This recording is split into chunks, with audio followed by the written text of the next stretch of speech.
Bonjour, bienvenue dans cette vidéo où nous traitons sur la modification de dessin. Précédemment, nous avons évoqué pratiquement le 90% des outils de modification.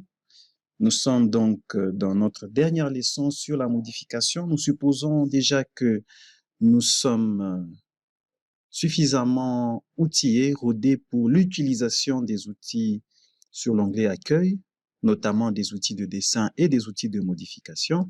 Alors aujourd'hui, nous allons juste faire la manipulation sur l'outil miroir et l'outil réseau. Nous les avions définis précédemment. Nous avions dit que l'outil miroir nous permettait de créer rapidement la symétrie d'une figure en la recopiant ou en changeant sa position. Nous allons découvrir aussi l'outil réseau qui nous permet de créer un réseau d'objets par rapport à un objet d'origine. Ce réseau qui peut être un réseau rectangulaire ou un réseau polaire ou un réseau qui suit un chemin qui lui est bien donné. Alors rapidement, nous nous rendons sur l'interface de notre logiciel pour pouvoir faire les manipulations. Donc, nous retrouvons notre outil miroir juste là et l'outil réseau qui est là, Array. L'outil réseau qui a ces trois variantes. Comment on crée une symétrie dans AutoCAD? Admettons que j'ai un cercle. Je vais tracer un cercle, OK, de rayon 100. J'ai ici une ligne de symétrie. Je vais tracer une ligne. Voilà. Cette ligne, je la considère comme la ligne de symétrie. Je veux créer une symétrie de ce cercle par rapport à cette ligne. Je vais appeler la commande miroir. J'appelle la commande miroir. Alors, la commande miroir me demande de sélectionner les objets que je veux, pour lesquels je veux créer la symétrie. Je sélectionne mon objet, c'est celui-ci. Je le sélectionne, je valide. Après avoir sélectionné l'objet ou les objets que je veux copier en miroir, il me demande maintenant de sélectionner la ligne de symétrie ou la ligne de miroir. Alors, je vais prendre le premier point qui est celui-là, le second point qui est celui-là. Automatiquement, le logiciel me copie l'objet en symétrie. Alors là, il me demande si je veux écraser la source pour ne rester qu'avec la symétrie, ou alors je veux garder les deux objets. Je dis donc non parce que je souhaite garder les deux objets. Je viens de faire une symétrie avec la commande miroir. Donc, elle est relativement simple d'application. Nous allons maintenant voir la commande réseau ou la commande array. Alors, la commande réseau, comme nous l'avons dit, elle nous permet de créer un réseau d'objets. Par exemple, comme je peux le voir sur l'illustration de la documentation d'AutoCAD, si j'ai un objet qui est par exemple la petite croix rouge, je veux la reproduire en réseau sur les différents nœuds de mes carrés. Il suffit d'appeler la commande réseau. Alors, comment ça fonctionne? Imaginez que je voudrais multiplier mes cercles ici sur un réseau rectangulaire. Je vais donc appeler la commande rectangular array. Quand je clique là-dessus, attention, quand j'appelle la fonction ici, la manière dont elle est écrite dans le ruban, ce n'est pas de cette manière dont la commande est appelée sur le clavier. Son écriture sur le clavier est un peu différente. On me demande de sélectionner les objets. Je sélectionne les objets que je veux reproduire en réseau. Ici, j'ai pris mes deux cercles. Je valide. Automatiquement, il me crée un réseau avec des paramètres par défaut. Alors, d'entrée de jeu, je remarque qu'il y a un onglet de création de réseau qui vient de s'ouvrir automatiquement. Sur cet onglet, je vois ici le type de réseau, c'est le réseau rectangulaire. Je vois ici sur mon réseau rectangulaire le paramétrage des colonnes. Les colonnes se suivent de la gauche vers la droite. Donc ici, je peux spécifier le nombre de colonnes. Là, j'ai le pas entre deux colonnes consécutives. Et là, j'ai la distance totale entre la première colonne et la dernière colonne. Évidemment, de ces trois paramètres, on ne complète que deux. Le troisième paramètre est déduit automatiquement. De l'autre côté, j'ai le paramétrage des lignes. Les lignes sont paramétrées dans le sens vertical. Nous pouvons voir l'illustration juste là. De la même manière que nous paramétrons les colonnes, c'est de la même manière que nous paramétrons les lignes. Et ici, j'ai la possibilité de paramétrer les niveaux. Et donc ici, je suppose que si je suis en train de travailler en 3D, je vais paramétrer les colonnes, les lignes et les niveaux. Par défaut, je suis en train de fonctionner en 2D et je travaille sur un seul niveau.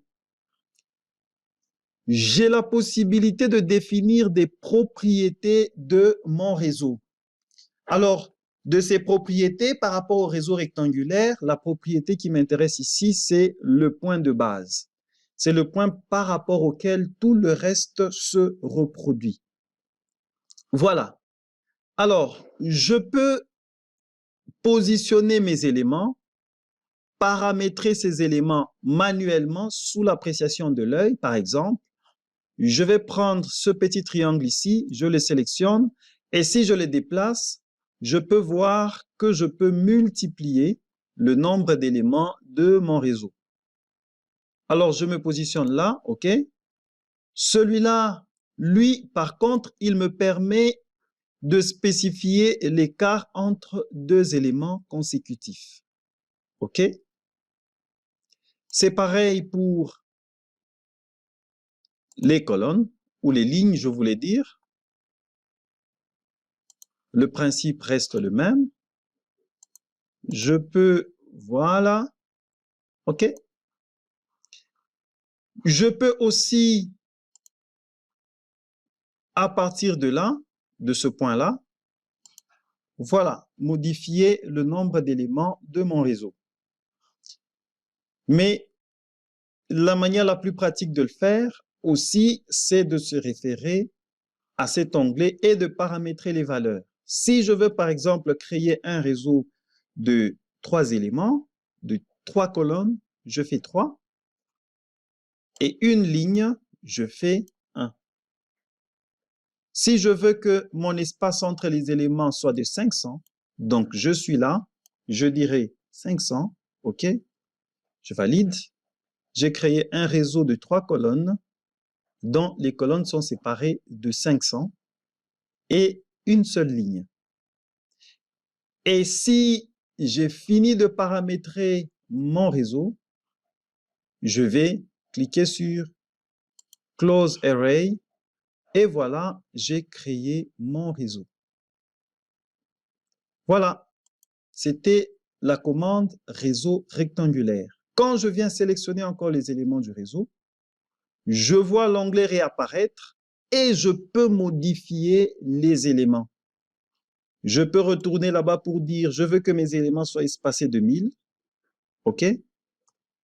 Voilà, j'ai modifié l'écartement ou mon pas sur mes éléments. Cette fois-ci, je vais appliquer la commande réseau polaire. Je voudrais recopier ces éléments en réseau par rapport, cette fois-ci, à un point. Et ce point, je vais le marquer quelque part. Voilà. Ça sera ce point-ci qui constituera mon centre de rotation. J'appelle donc la commande réseau polaire. Je sélectionne mes objets. Cette fois-ci, je prends aussi cette ligne. Je valide. Il me demande de spécifier le point de base. Je prends ce point comme point de base et hop, je vois automatiquement l'onglet de création de réseau qui s'ouvre. Eh bien, c'est la même chose. Le type de réseau qui est déjà choisi, le nombre d'éléments, le nombre de lignes, le nombre de niveaux. Et cette fois-ci, dans les propriétés, nous voyons apparaître d'autres éléments supplémentaires. Alors, je peux par exemple dire que je veux avoir sur mon réseau 10 éléments. OK? Voilà, j'ai 10 éléments. Comme je suis en train de les remplir sur 360 degrés, il me recalcule automatiquement l'angle entre les éléments. Je peux dire, par exemple, que mes éléments ne vont pas router. Si je désactive cette propriété, je peux me rendre compte que les éléments gardent leur position. Et donc, j'accepte que mes éléments puissent router. Voilà. Si je veux avoir plusieurs lignes, par exemple, je dis que j'aurai 2 lignes et les lignes seront séparées d'une distance de 750. Voilà, j'ai créé mon réseau polaire. Et donc, le principe reste inchangé. Je peux modifier les paramètres autant que je voudrais. Et si j'ai terminé de modifier les paramètres, je vais fermer la commande. Alors, pour illustrer les différentes notions, nous avons par exemple cette figure. C'est juste un aménagement où nous avons représenté un siège autour d'une table ronde. Ici, si nous voulons multiplier les sièges autour de cette table, nous n'avons qu'à appliquer la commande réseau. Et donc, j'appelle ma commande réseau polaire. Je sélectionne mon objet que je veux multiplier en réseau. Je valide, je fais entrer. Alors, le centre de rotation ici, ça sera ce point-là. Et si je veux, par exemple, mettre 10 sièges, je mets nombre d'éléments 10, je valide. Je peux vouloir dire que les sièges ne tournent pas. Ça sera désactiver juste celui-là. Voilà ce que ça donne. Ce n'est pas assez cohérent. Donc, j'accepte que mes sièges puissent tourner. Voilà. C'est fait. J'ai fini de paramétrer mon réseau. Je ferme la commande. À côté de ça, j'ai un autre aménagement. Je suppose que ceci est une longue table d'une salle de réunion, par exemple, où je veux installer les différents sièges de part et d'autre, avec devant chaque siège un téléphone de service. Voilà. Donc ici, je vais appeler la commande réseau rectangulaire. Je sélectionne mes objets que je veux reproduire en réseau. C'est le téléphone et le siège. Je dis entrée. Et ici, je veux reprendre mes sièges sur cette ligne uniquement. Donc, le nombre de lignes, je dis 1. Et le nombre de colonnes, je vais apprécier selon la longueur de ma table. Je le rapproche. Je le rapproche à partir de ce point, plus ou moins là. Et je vois déjà qu'avec 4 sièges, ça me suffit. Voilà, je le positionne là. Et hop, j'ai reproduit mes sièges en réseau. Alors, si je veux les reproduire de l'autre côté, en appliquant la commande réseau, Je vais me rendre compte que les sièges tourneront le dos contre le bureau, donc je vais appliquer la commande miroir. Voilà, j'appelle donc ma commande miroir. Les objets que je veux copier en miroir, c'est tout ce réseau. Et je valide, je fais entrer. Il me demande de sélectionner la ligne de miroir. Ça sera le centre de cette table. Donc, je fais l'accrochage point milieu. Je fais mid, entrée. Je prends ce point et je prends l'autre point. Je n'écrase pas la source. Je valide et j'ai rapidement fait mon aménagement de ce bureau. Donc, ça commence à être de plus en plus facile et intuitif. Pour clore cette leçon, nous allons réaliser cet exercice-là. Voilà. Alors, il y a beaucoup d'éléments que nous avons étudiés jusque-là. Donc, je suppose que avec les outils que nous avons appris, ça sera une petite récapitulation, mais aussi un moyen pour nous d'appliquer tout ce que nous connaissons dans AutoCAD.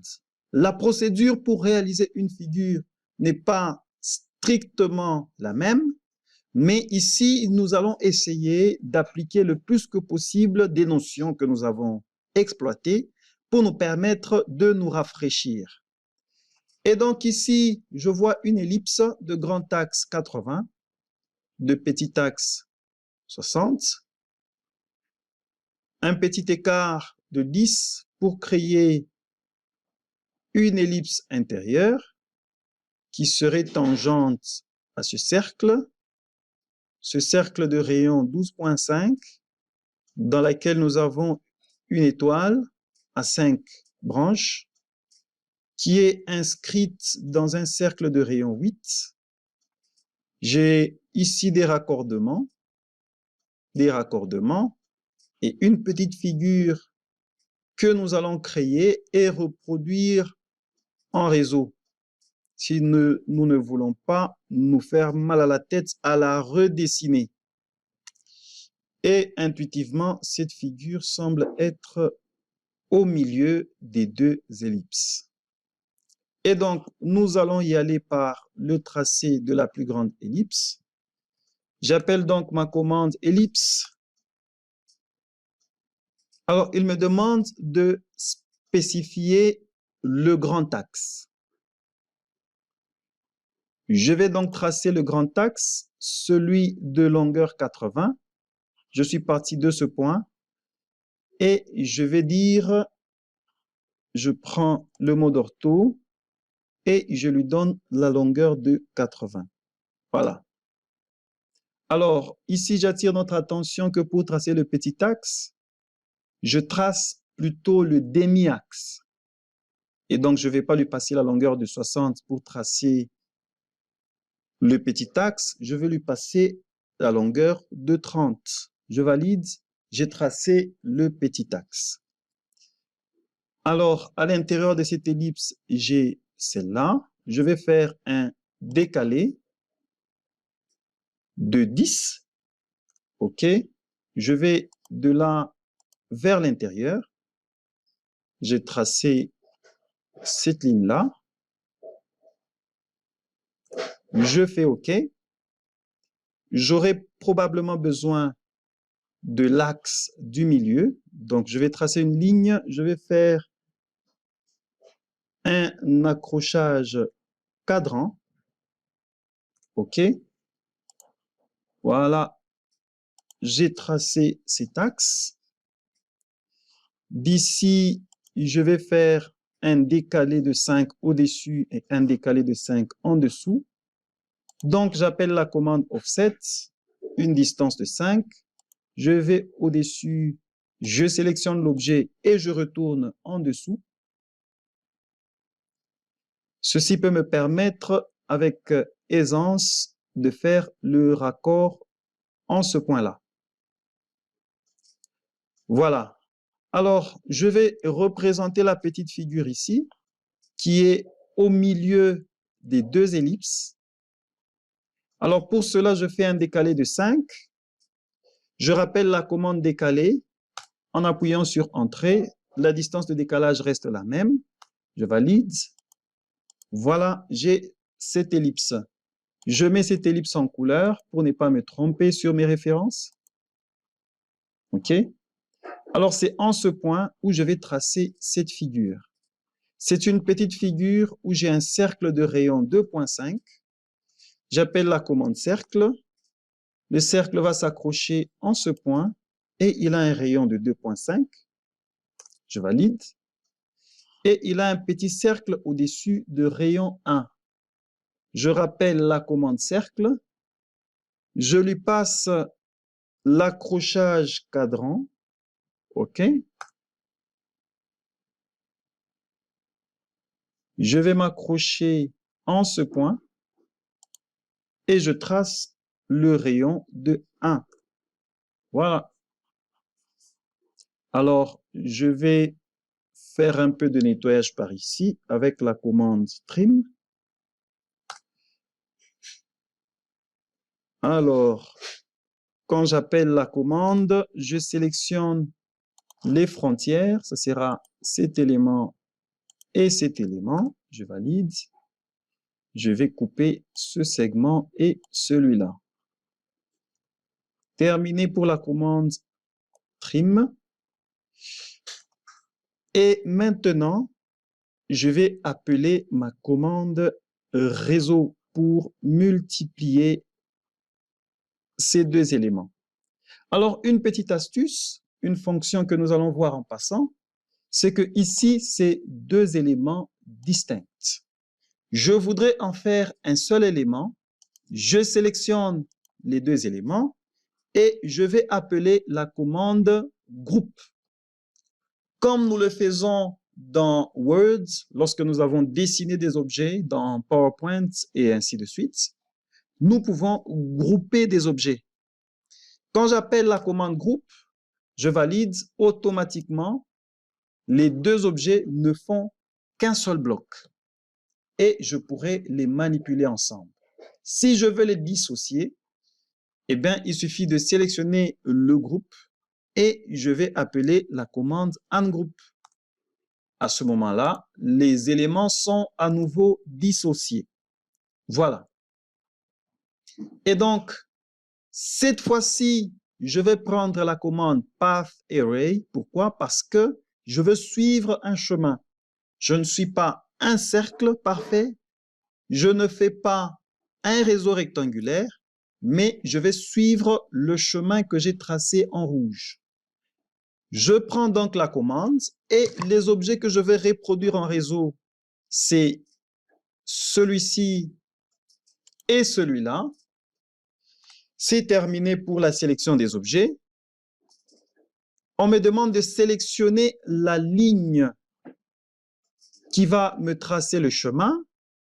Je sélectionne la ligne et voilà, j'ai automatiquement l'onglet qui me permet de paramétrer mon réseau. Le principe n'a pas changé. J'ai le type de réseau, c'est path. J'ai le nombre d'éléments ici. Les lignes, les niveaux et les propriétés. Voilà, on va donc essayer de paramétrer les différents éléments. Ici, si j'observe, je dois avoir 1, 2, 3, 4, 5, 6, 7, 8, 9, 10. J'ai 10 éléments. Et donc ici, le nombre d'éléments, je vais l'activer et je vais dire que je vais mettre 10 éléments. OK? Voilà, j'ai 10 éléments. Je constate que mes éléments ne suivent pas mon chemin comme je le souhaite. Alors, je vais lui spécifier le point de base. Je vais dans les propriétés, je prends base point, mon point de base. Il me demande de le spécifier, ça sera ce point-là. Alors, quand je lui spécifie le point de base, je constate que il a maintenant épousé la forme de mon réseau. Je vais aller répartir mon réseau équitablement sur mon chemin. Voilà, je l'ai réparti équitablement sur mon chemin. Quel est l'élément qui reste? Je constate que les éléments ici tournent dans ce sens, mais mes éléments que je viens de créer tournent dans l'autre sens. Alors, c'est quoi le problème? C'est la direction de tangence. Je vais donc paramétrer la direction de tangence. Je vais d'ici, je vais dans ce sens. Voilà, j'ai paramétré ma direction de tangence et mon réseau me semble parfait. Je valide. Alors, pour le reste, je vais faire un raccord ici. Je vais appeler la commande filet. Je lui spécifie un rayon de 4 mm. Je valide. Je vais raccorder cet élément juste là. Je rappelle la commande. Je vais raccorder cet élément juste là. OK. Alors, je vais tracer ce cercle de rayon 12.5. J'appelle la commande cercle. Je vais me rapprocher de ce point sans cliquer pour prendre un repère. Je prends le repère ici et je me déplace de la longueur 12.5 pour marquer le centre du cercle et je vais tracer le cercle de rayon 12.5. OK, parfait. À partir de là, je peux faire le raccordement ici et le raccordement de là. J'appelle encore ma commande filet. Je lui passe le rayon de 5. Je valide. D'ici, je vais là. Je rappelle la commande.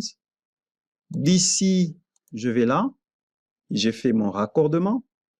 Et là, j'ai un raccordement de 2 mm. Je rappelle la commande. Je lui passe un rayon de 2. D'ici, je vais là. Je rappelle la commande. D'ici, je vais là. Parfait. Alors ici, je me rends compte que je n'ai plus besoin de cette ligne. Je n'ai plus non plus besoin de cette ligne. Je fais un peu de nettoyage pour la visibilité. Je vais tracer mon étoile. Alors, mon étoile, je pourrais bien la tracer dans un pentagone, inscrit dans un cercle de rayon 8. Donc, je vais prendre la commande polygone. Un polygone à 5 côtés, oui. Ce polygone sera centré en ce point et il sera inscrit dans un cercle de rayon 8. Je mets le rayon de 8 et je valide. Ce polygone tourne légèrement de 18 degrés. Donc, j'appelle la commande rotate. Je vais spécifier le point de base qui est celui-là et un angle de rotation de 18 degrés. Parfait. De là, je peux tracer avec line mon étoile. Voilà, je désactive le mode ortho. Je suis là. Je vais là. Je vais là. Et c'est fait. Échappe. Pour quitter, je sélectionne le polygone, je n'en ai pas besoin. Je le delete. Et je vais faire un petit nettoyage à l'intérieur. Ceci peut partir. Il peut partir. Et voilà. Qu'est-ce que j'ai oublié? Un petit nettoyage. Celui-là peut partir. Celui-là. et celui-là. Donc voilà, nous avons appliqué quelques petites notions pour pouvoir réaliser cet exercice. Si vous l'avez réalisé jusqu'au bout, je vous dis bravo et rendez-vous dans la prochaine leçon. Cette fois-là, nous n'allons plus parler des outils de modification, mais nous allons entamer les outils d'annotation. Et je voudrais que vous puissiez conserver toutes les figures que vous avez réalisées juste ici, parce que ce sont les mêmes figures que nous allons reprendre pour y appliquer des annotations. Et je vous dis, portez-vous bien, à bientôt. Merci beaucoup.